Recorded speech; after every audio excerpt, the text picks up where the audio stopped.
and attack for a lot of damage. And this spot, though, Kenrith is not only going to be a haste threat, but it's also just going to be a way to gain a bunch of life in the face of burn spells from his opponent. Players taking a look at opening hands here. So the configuration for Burton this weekend, we see 4 Fervent Champion, 4 Scorch Spitter, 3 10th Street Dodgers, so 11 1-drops. You saw a hand that looked kind of okay, but no 1-drop, and Burton sent it back for a hand with a couple Scorch Spitters here on the draw. I think that is one of the most disciplined mulligans I've ever seen. Burton knows that he's on the draw, and it's an open deckless tournament. Also, it's Brad. You know he's probably playing some deck that has green in it. And the best green deck in the format right now is either Growth Spiral in Bant or Growth Spiral in Reclamation. You see Growth Spiral for Nelson, going to ramp up those lands. Scorch Spitter connects. Burton has the Runaway Steamkin on 2. And no land 4 for Nelson. This is a huge opening for Burton. Anax Harden in the Forge. Nelson does get the 3-mana Mystical Dispute off. Yeah, and that's important to get full value out of Dispute here. Also, if Nelson's able to draw an untapped land, he can go Aether Gust plus copy it with Expansion Explosion. Unfortunately, bricks. Misses on the land. Like you said, though, does have that Gust. You see land number 4 for Burton and Castle Embereth. Couple options. Replacement Anax plus Scorch Spitter or Torbran, or activate Castle. That's probably the least exciting of the 3.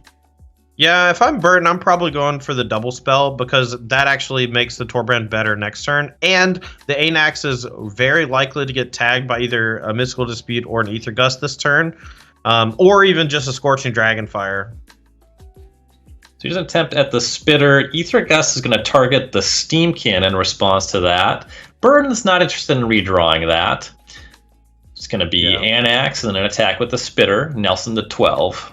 That's putting Nelson in a really bad spot here for this Torbran off the top, and he doesn't even need to see it. He knows he's dead. Just not interested. Yeah, there was the castle there already. Nelson draws land 4, but it was a tapped land. It was a Triome, and we are going to game number 2.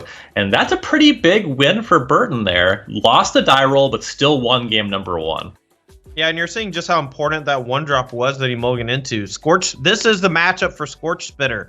This is the one deck in the format where Scorch Spitter is unreal because there's just nothing to stop it early in the game outside of those sparse 2-mana removal spells. There's no blockers. Stuff like Teferi Time Raveler is a little bit too slow, too weak.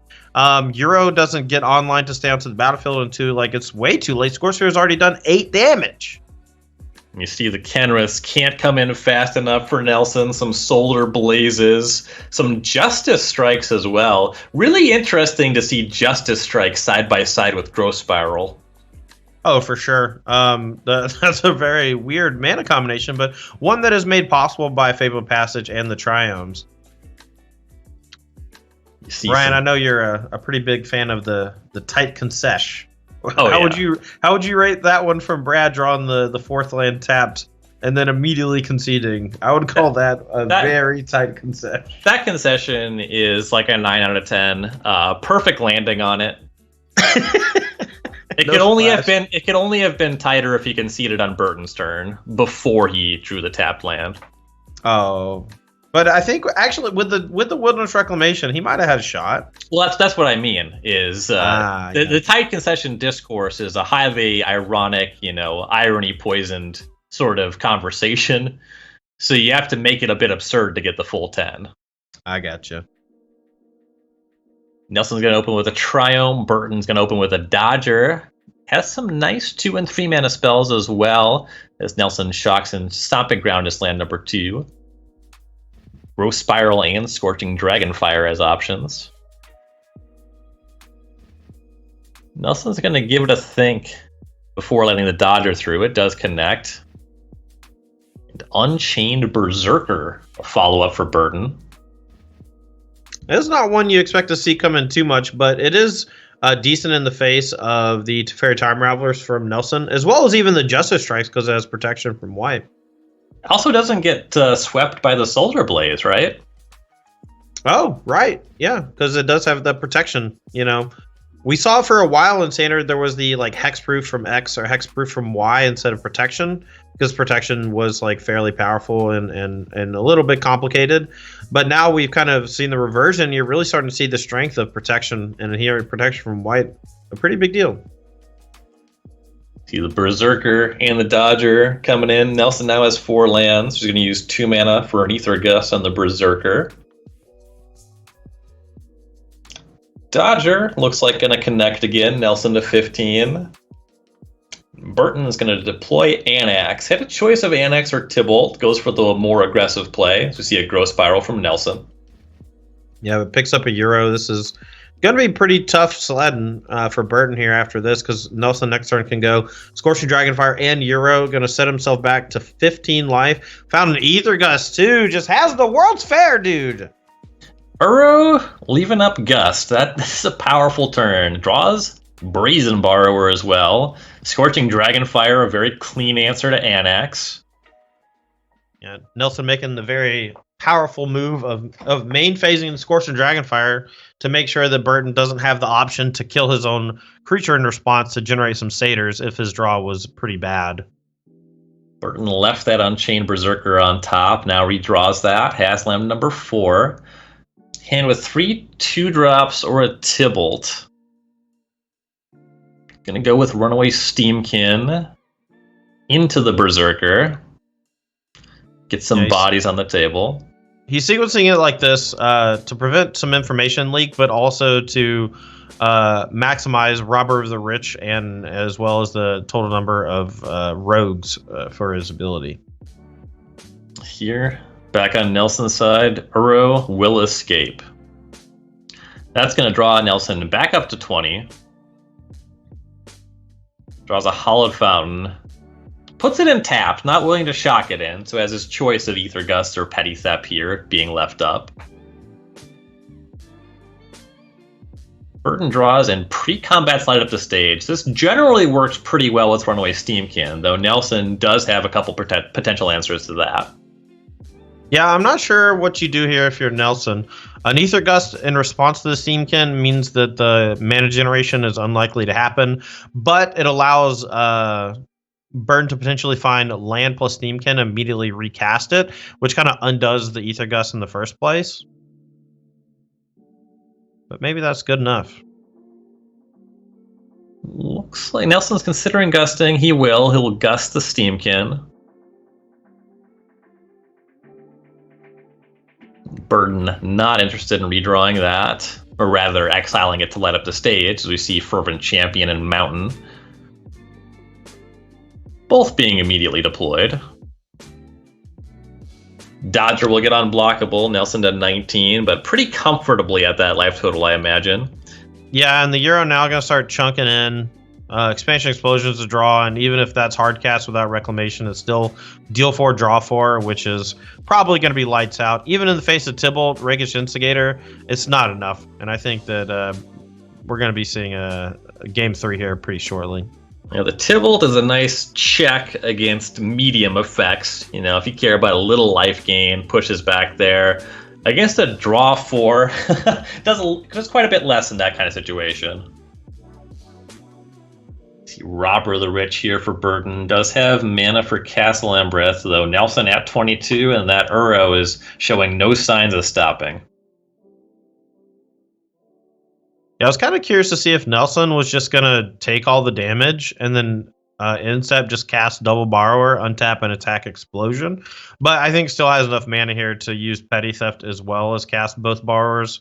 So not a huge deal. And if Burton attacks with everything, I think Burton's just dead on the swing back.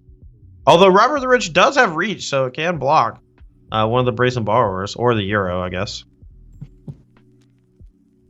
Yeah, Petty Theft stops Robber from connecting. You see post-combat Tybalt. That resolves. Here comes the Devil. Looks like Petty Theft on Devil. Yeah, Nelson not super interested in getting very aggressive. And Burton makes another one of my favorite plays. Activate Tin Street Dodger so he stops getting priority. Nice. Barber shows up for Nelson. Both just going upstairs. Burton's at 14. This closes pretty quickly. It does. The expansion explosion, I believe, is one short of lethal, unless I just miscounted. I thought it was one short, but it looks like he has Exacxies here with the attack after bouncing that token. We're going to have a game 3, folks. Actually just cleans up that turn. Not at a risk of losing anytime soon, but does end the game as players are going to game number 3. Burton does get to be on the play. Who do you think is benefiting more from sideboarding here?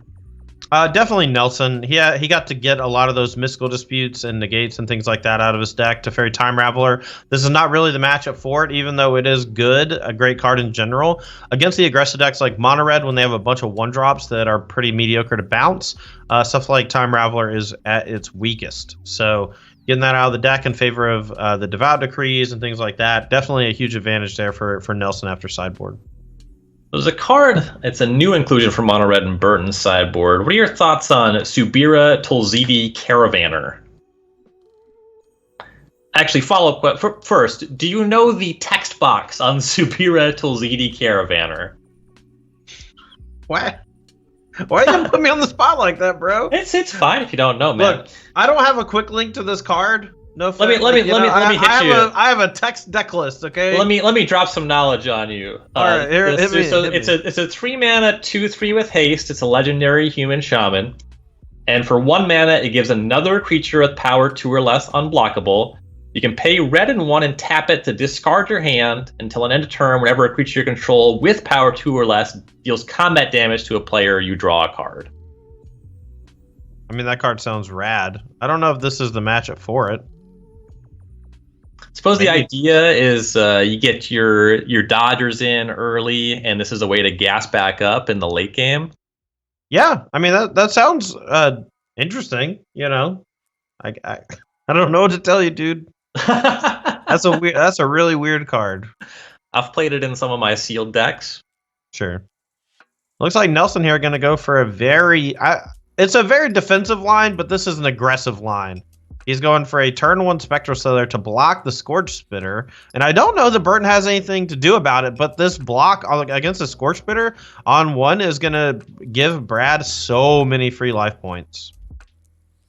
Does come at the cost of a shock. Could get awkward with this tri-land, but it is an aggressive play, like you said. I do like it a fair amount, but there's double Dodger for Burton. So the Sailor is going to get rid of the Spitter, but Nelson still falls to 15. And is at least a turn off of Justice Striking. Yeah, he can Growth Spiral into the Triumph, though, and then Fabled Passage into Mountain, and that allows him to cast Justice Strike and Growth Spiral if he draws another one. But we'll just have to see what the next couple draws reveal. He's going to need some more interaction for sure, though. Dodgers connect again, Nelson to 13. Here we see light up the stage. Misses on lands. It's actually a pretty awkward light up because Burton finds Embercleave that in all likelihood ends up stranded here. Yeah, I can't think of a sequence that allows him to actually cast the Embercleave next turn because he missed land drop as well. But we'll see. See Nelson fires off Growth Spiral, puts the Triome out. We see a Fabled Passage as land number 4. So could Spectral Sailor and Justice Strike this turn? Yeah, I would imagine that that's going to be the play. Burton is kind of locked into playing this Robber of the Rich, I think, because of the bad light of the stage from the previous turn. And that's going to allow a pretty clean trade of Justice Strike on the Robber into Spectral Sailor blocking a 10th Street Dodger. And Burton can only protect one of the Dodgers, so the other one's going to get eaten, or traded with, rather. Yeah, so there's Robber plus land number 3. We see Nelson would like to cast some spells before attacks. I expect we are going to see Justice Strike on the Robber. Yeah, you need to kill the Robber before attacks, because then the future attacks from the 10th Street Dodgers don't actually turn on the ability from the Robber of the Rich from previous. Spectral Sailor.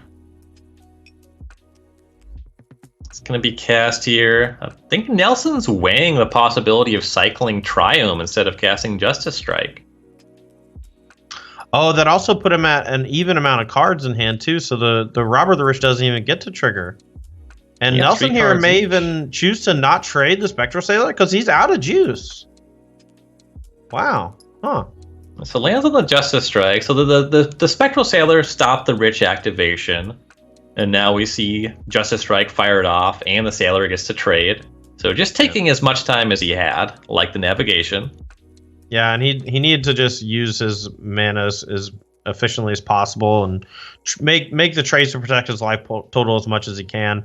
Now here, he can choose to Expansion Explosion maybe for 1 on the Tentry Dodger at the cost of 2 life, but you do get it off the table and it replaces itself. But it is one of your best cards as the game progresses. Kind of an interesting part of that. You see 2 lands in Nelson's hand, a Triome and a Temple Garden. You know, he needs some action. You really have to be seriously considering, is this Triome a land, or is it getting cycled for 3? If you play it tapped here and try to go for Expansion Explosion next turn for 2, I think that you end up just losing the game because you fall too far behind. Now, what might end up happening is instead of Expansion Explosion the Tentry Dodger, maybe just wait until end of turn. Maybe you snag something like a Runaway Steamkin, or you maybe pick off the Unchained Berserker, that you don't necessarily know about, but that could come down post-combat. Here's land number 4 for Burton. Dodger is going to attack. Embercleave is now gone forever. Explosion. It's going to pick off the Dodger. An explosion for 1. The saddest explosion. Yeah. But a necessary one. And here you're really seeing the mana base of Brad's 4-color Reclamation deck really coming home to roost. That Temple Garden dealing him some damage. Triumph entering tapped. These are some really awkward spots. You see Burton cast Tybalt over Anax here. Not going to give Nelson any breathing room with the potential Uro. Though just lands for Nelson. Yeah, the static effect of Tybalt shutting down the Euro life gain potential is going to be problematic for him for sure. And more gas off the top for Burton. Nelson right now hanging on to that Triumph to cycle and a light up the stage for Sandy Dog here. Devil will attack. Curious if Nelson's going to cycle here end of turn or in response to something. Could have main phased it to try to find something to play sorcery speed, but now that the Time Ravelers are gone, the majority of his deck is full of instants. A Spectacle light up the stage, just finds a couple of mountains. At least that means Burton's not drawing them. Tybalt makes another Devil. And here is Anax hardened in the Forge. Yeah, and this is going to give him a little bit of sweeper protection. So anything that Nelson could play next turn has to exile the Anax, and yeah. You saw a Scry 2. Nelson hangs on to the Triome, ends up drawing Expansion Explosion after scrying 2 lands to the bottom. It could be for 3 right now. He only has 9 life to play with. Only has 9 life to play with. Facing down a Castle Embereth, if he actually kills the Devils like normal, they're going to end up doing him 1 damage each. Expansion Explosion targeting the Anax will kill it, but leave some satyrs behind. But I think Nelson needs to do that, even though that Tybalt static effect of no life gain is going to be really problematic here in the next couple turns. See Unchained Berserker pre-combat. It's another pip for the Anax. Nelson will respond with Explosion on the 3/3 Anax, but Burton left up mana for Castle Embereth. You see an activation there. That was going to happen anyway. That means there's a 4/4 Anax. That means 2 Satyr tokens, an attack for 4, Nelson down to 5. Go back his way, has Uro and Expansion Explosion, but the Uro is not good for life. We are still playing under Tybalt. Yeah, and there's not a whole lot of ways for Nelson to actually get out from underneath the Tybalt in his build. He does have the sideboard Devout Decrees, but he doesn't have Storm's Wrath. He has Solar Blaze instead because it's slightly easier to cast for his deck, and unfortunately for him, is unable to find either, and it looks like he is just going to fall in the face of all these really small creatures unless he can find something pretty good off his Expansion Explosion and Wilderness Reclamation this turn. Yeah, thinking about what he can do in terms of instant speed options. Reclamation does enable a bigger explosion, but then to what end?